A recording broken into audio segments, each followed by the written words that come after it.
All right, hello everyone, and hope you have a great day. Uh, this is an educational channel, and we focus on great theories of everything ancient and modern, and mostly obscure, things you probably haven't heard of before. But if you did, they might unlock some of your hidden potential, give you more ability to shift your paradigms, to awaken 5D consciousness, to form a holistic worldview, and to fulfill your quest for better spiritual, mental, and physical health. Today is our 86th video that we've done on the book called Mastering the Core Teachings of the Buddha from Dr. Daniel Ingram. And Ingram, the reason why I've chosen this is not because I'm a Buddhist or that I care about that in any way, but that he painstakingly documents methods for awakening ourselves through meditation, both concentration meditation, which opens us up to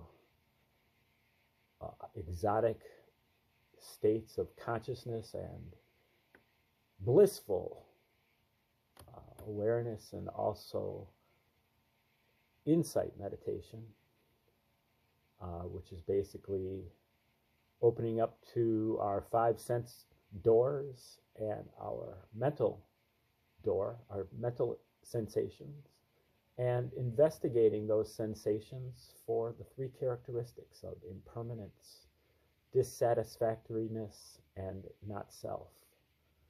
And by doing so, we move around the cycle of the stages of insight and begin to awaken ourselves by degrees.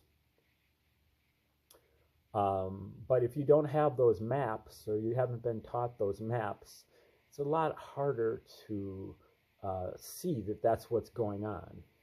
So if you have the maps and you have the techniques, then you kind of have what you need to be able to do it. It still requires a great deal of work and dedication.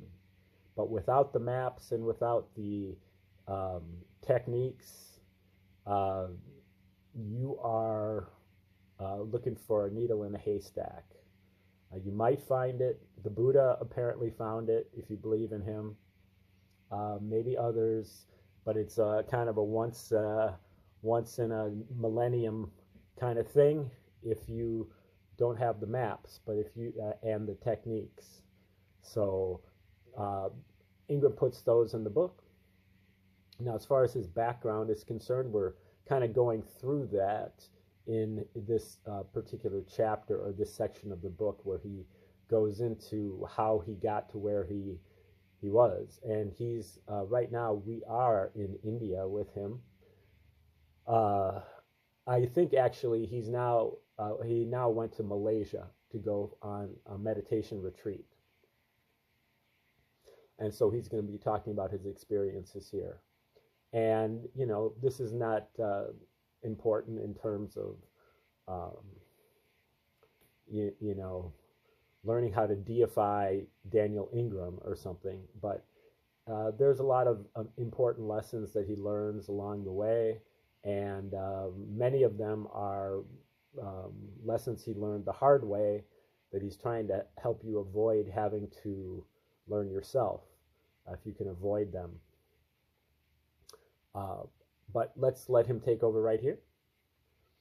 I was sitting for 2 or 3 hours at a time with ramrod straight posture, which is very unlike me then, and generally still is.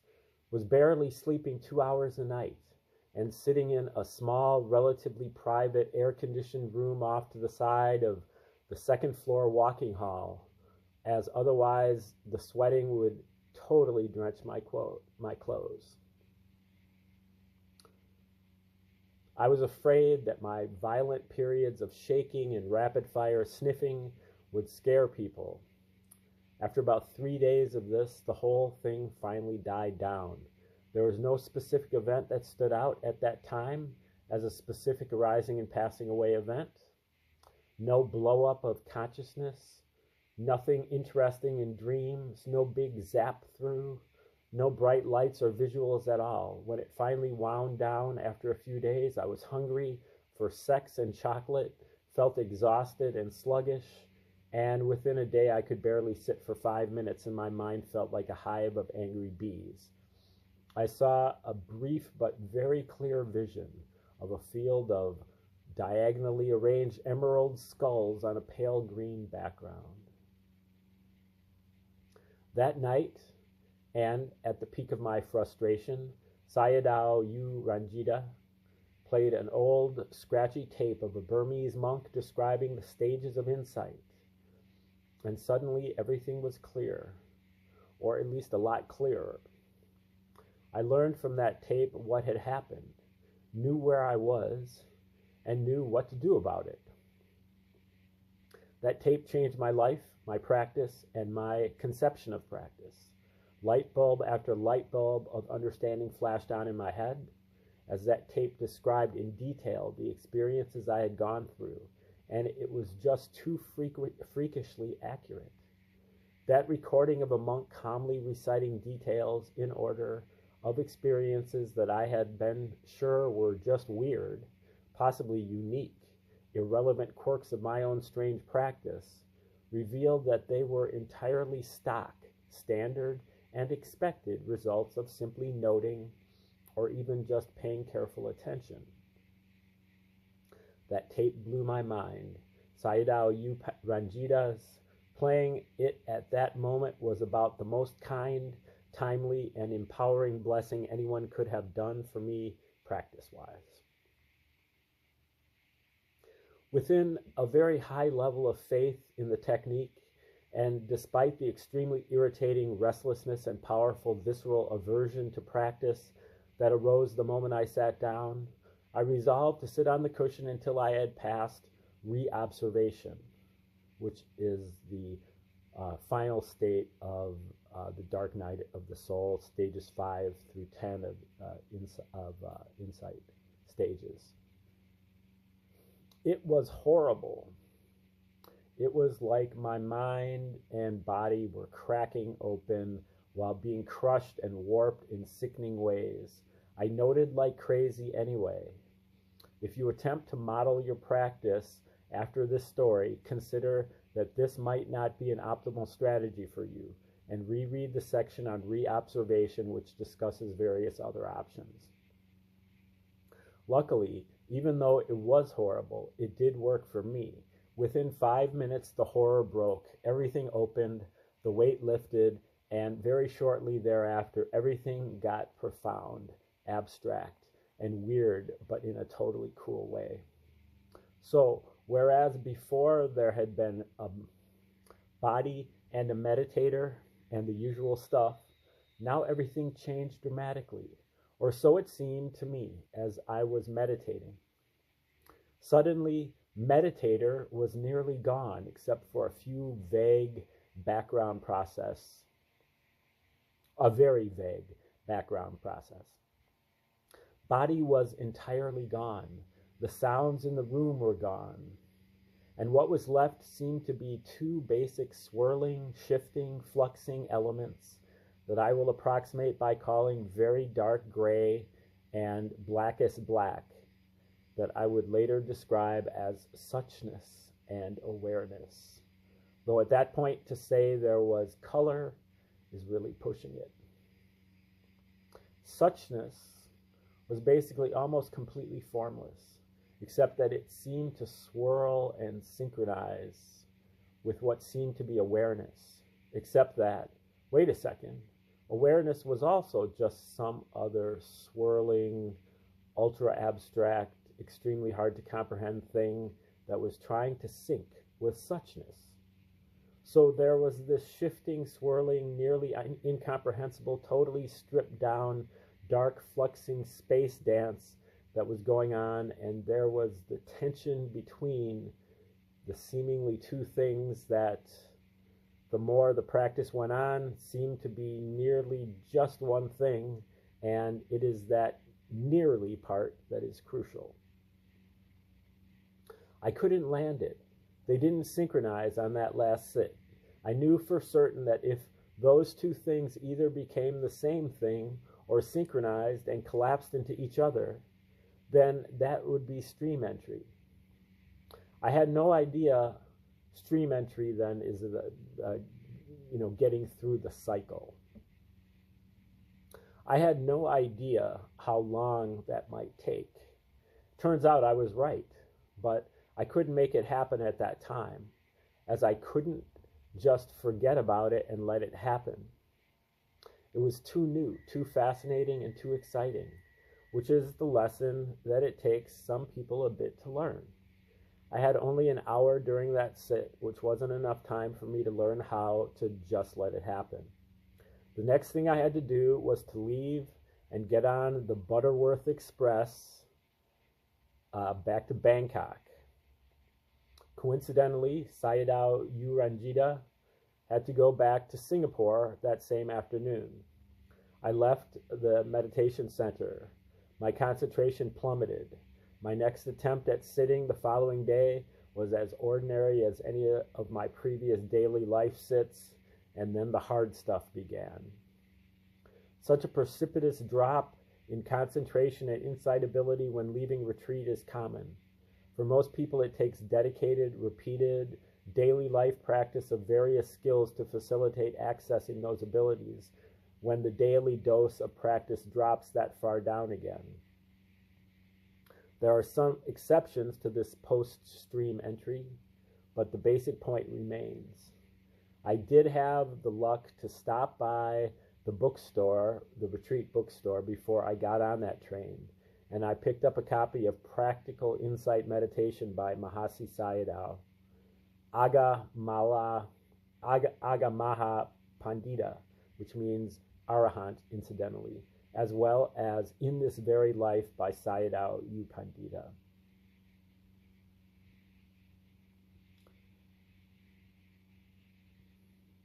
I found Practical Insight Meditation to be everything I was looking for.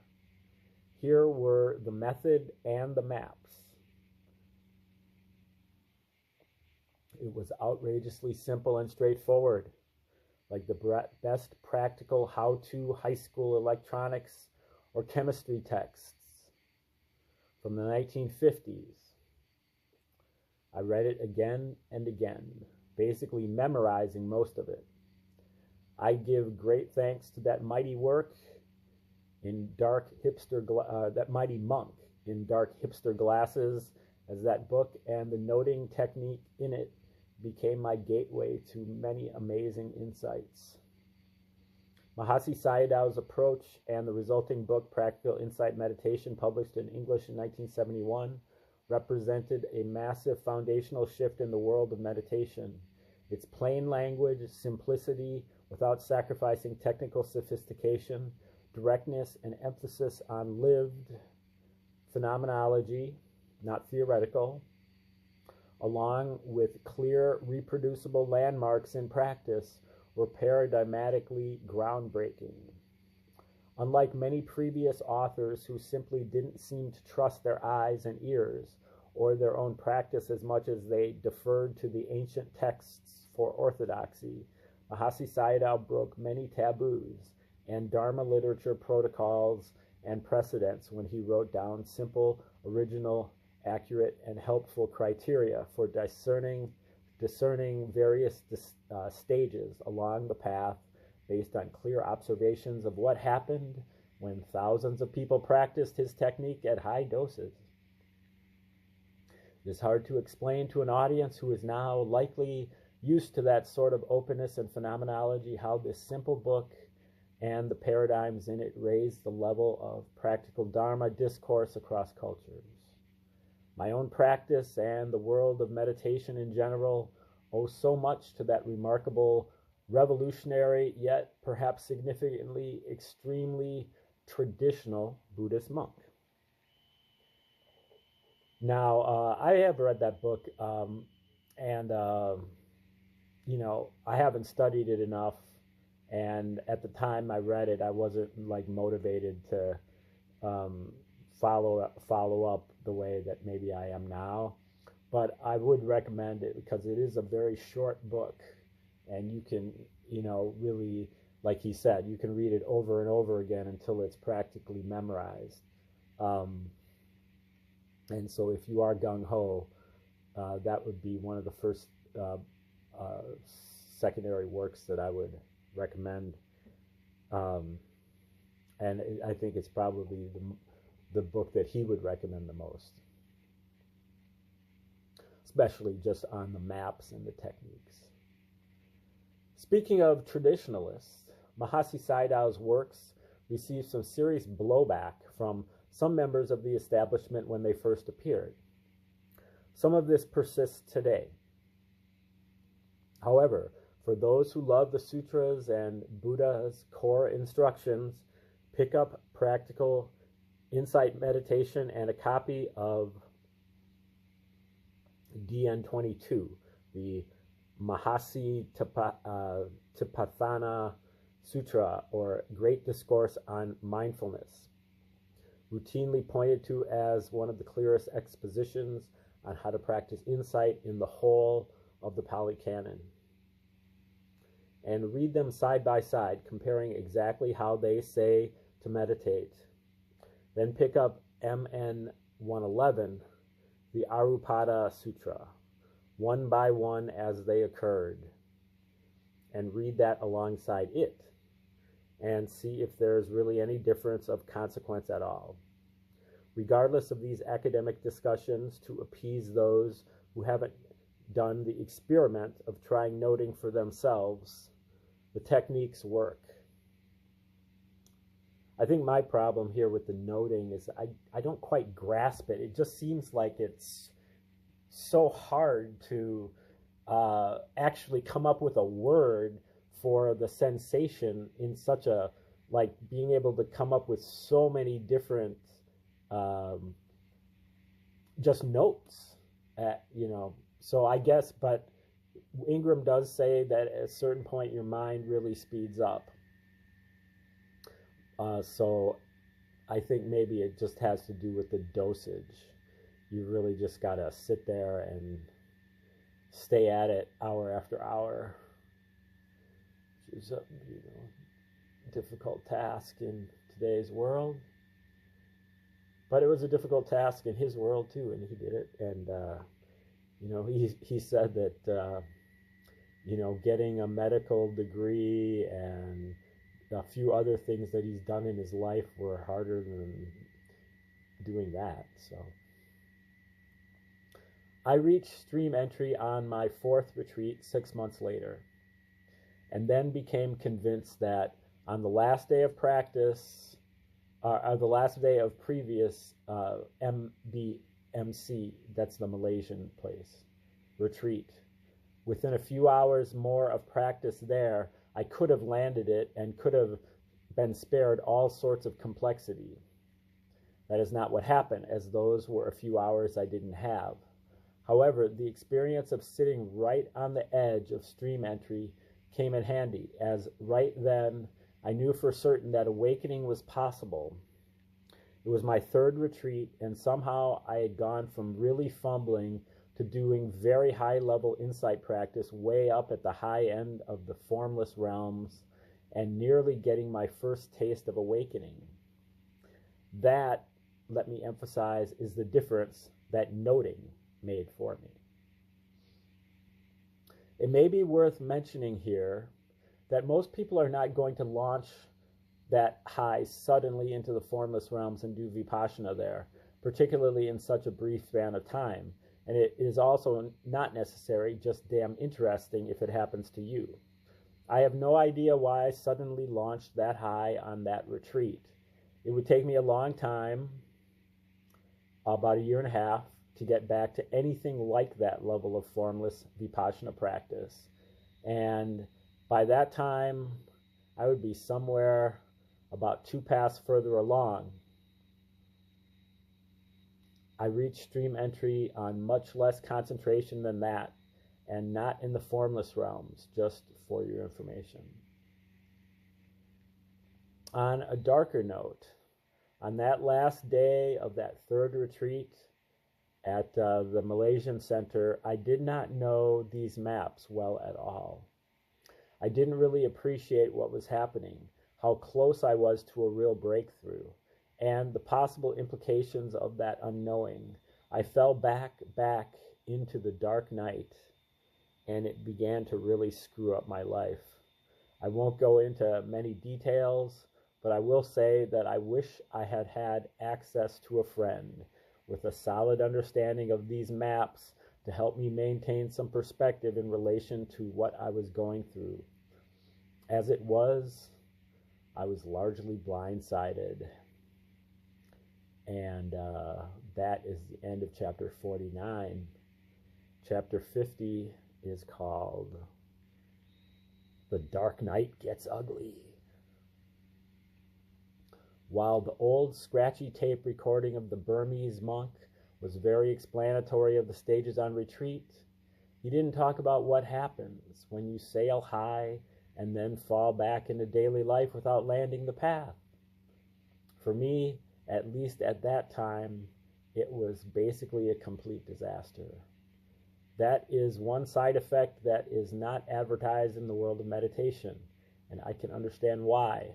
But as I have said earlier, hopefully this book will be one small step of many more needed to bring these things to light. My time from the third retreat in the summer of 1995 at the Malaysian Center until I finally went on my fourth retreat in January 1996 was largely spent trying and mostly failing to do something useful through volunteering for the Root Institute to assist the people in the villages outside of Bodh Gaya related to basic health education. Instead, as I mentioned earlier, I got hepatitis, giardia, and hookworms, passed a large kidney stone, and lost about 25 pounds. When not out in the villages, I would generally wander down to the evening sit at the Indosan Neponji temple in Bodh Gaya proper, where we would listen to the beautiful chanting and bell ringing of the monks there, sit for an hour, and then sometimes listen to a short, if usually quite profound, Dharma lecture by the abbot.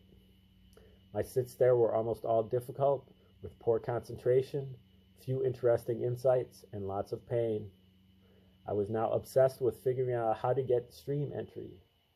This largely to the detriment of basically everything else.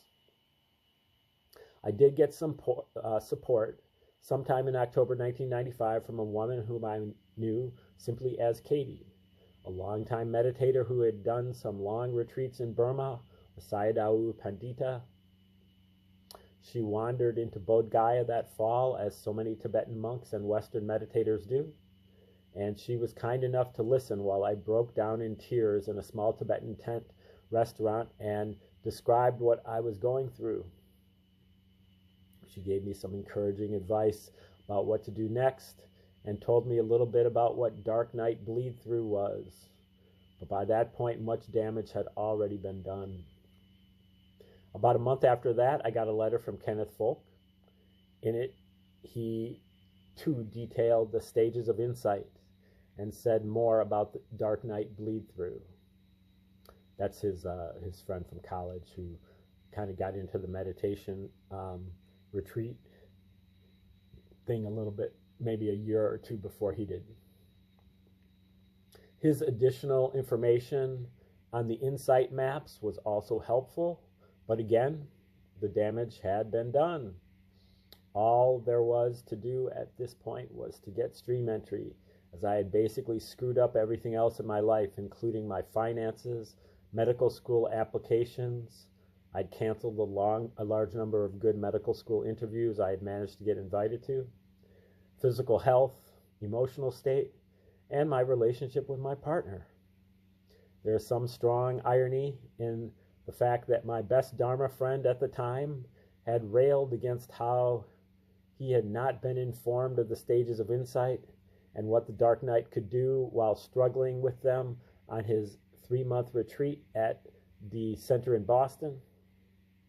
And then he didn't inform me of those same stages when I was crashing around in the dark night myself after my first 3 retreats.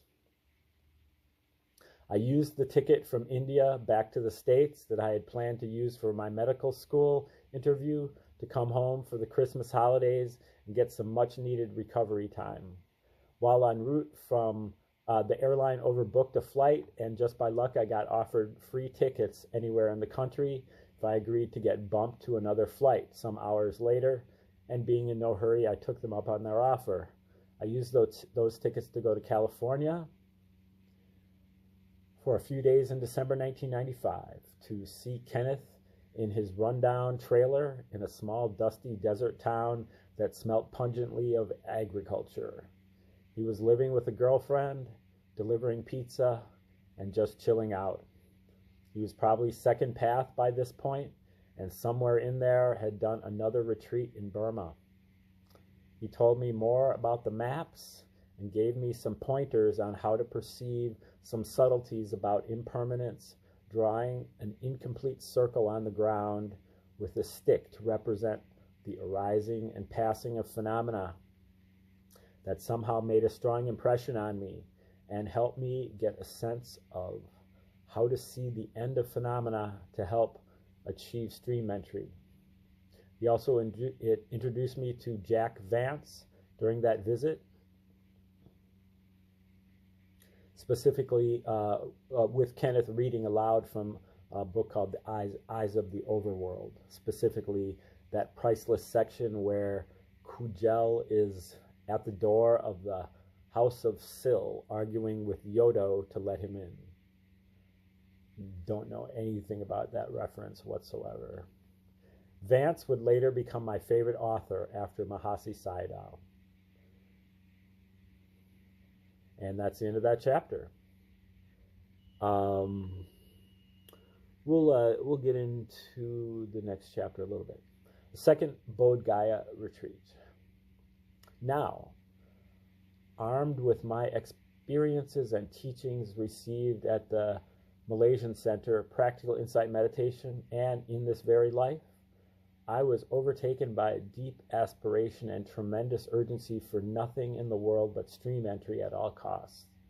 Adding to that were Katie's advice and then Kenneth's advice, and the helpful instruction, encouragement, and living embodied examples of the awakened teachers on that retreat in Bodh Gaya.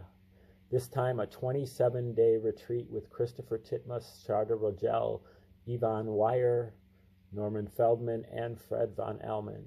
I hit that 4th retreat in January of 1996 like a freight train. I powered through the early stages like butter, noting like a man possessed, blasted beyond the arising and passing away again on day 3, hit the dark night on day 4, faltered for a few hours, and then simply noted. I knew I was beaten, but I noted. I was weary, yet volatile and tight, but I noted. I felt I was cracking at the seams, but I noted. By that point, insight could have torn me to pieces and killed me, and I could not have cared less so long as I got to stream entry. Thus, undaunted by anything that arose, I stayed with what was happening, clearly perceiving and reluctantly accepting the sensations that made up my world. The weight lifted, and then the little mush demon Buddha thing I described earlier in the equanimity section of the Progress of Insight chapter showed up. Soon thereafter, I soared effortlessly in the realms of vibrating suchness, similar to what I had on the last day of my Malaysian retreat, but without that degree of extreme, refined, formless abstraction. When not sitting, there was an amazing sense of being free from the ordinary cares of the world. Soon this became boring, and then I just sat and walked. I had a good interview with Norman Feldman sometime on day 5 of that retreat, in which I described to him that everything was fluxing and it felt like things were all trying to sync up. I was pretty sure I knew what would happen when everything finally did sync up, and that it felt like everything was plunging on towards vanishing. And he got this big smile on his face and simply said, "Plunge on." It was good advice and exactly what I needed to hear. More than that, the basic spirit, represented by that open-hearted smile and the simple instruction, seemed just perfect, welcoming, and extremely kind. It meant that it could be done, that I could do it, and I should just do it or let it happen. So I did. On day 6 of my 4th retreat, that being January 13th, 1996 in Bodh Gaya, India, in the meditation hall of the Thai monastery at about 10:30 a.m., I had largely stopped doing anything that could really be called practice. Everything just seemed right on its own without my doing anything. Instead, there was this little vivid, fantasy-like daydream that showed up as I just sat there doing basically nothing. In it, I was imagining that there was this gerbil on a gerbil wheel, and that this gerbil was both a meditator trying to get somewhere and yet also God. And yet God was watching the gerbil, and that was God. Suddenly, the gerbil God and the big God, who just happened to be what seemed to be the subject, looked at each other. They recognized in this instant they were the same thing, or that their awareness was the same. And in that moment, the observing side collapsed totally into the eyes of the little God gerbil, specifically the no self door, which you probably already guessed. Everything vanished. Everything reappeared. And then the aftershocks following stream entry started coming. By the time I stood up off the cushion, about 10 minutes later, to go tell Christopher what had happened, I was high as a kite with waves and waves and waves of relief, joy, and gratitude, as well as insight after insight after insight, as what felt like zillions of connections were suddenly made that could not have been made before. Okay, I think we're going to stop right there, and we will return to find out what happens to Daniel after his stream entry, and we'll do that tomorrow, so please come back, and otherwise have a beautiful day.